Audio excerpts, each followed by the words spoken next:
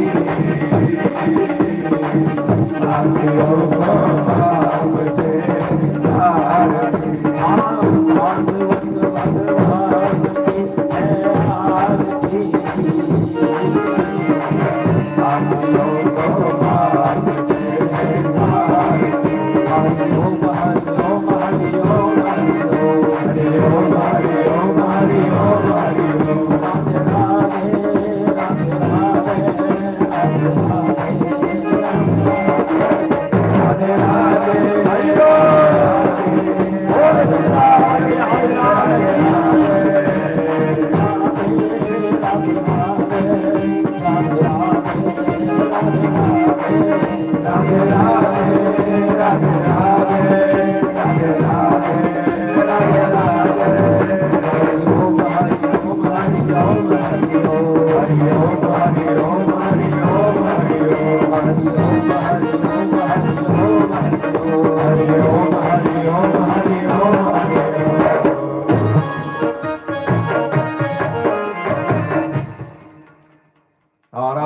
समर्पयामि ओम ध्योरांध्रवदंतरोगदे शांति वनस्पतयः शांत्रस्वेदेवाः शांतिर्ब्रह्म शांतिः सर्वगुण शांतिः शांतिरेव शांतिः क्षमा शांतिरेधिः जलेन शीतलीकरणं आरार्दिकं देवादिवन्दनं आत्मकल्याणाय आत्मादिवन्दनं महामन्त्रपुष्पाञ्जलिः।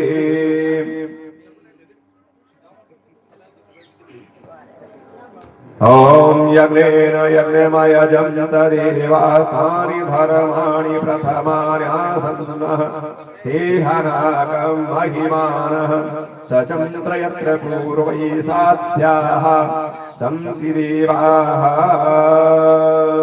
हरि ओम एकदन्ताय विद्महे वक्रतुण्डाय धीमहि तन्नो दन्ती प्रचोदयात्। हरि ओम कात्यायनी च विद्महे सर्वशक्ति च धीमहि तन्नो देवी प्रचोदयात्। हरि ओम नारायणाय विद्महे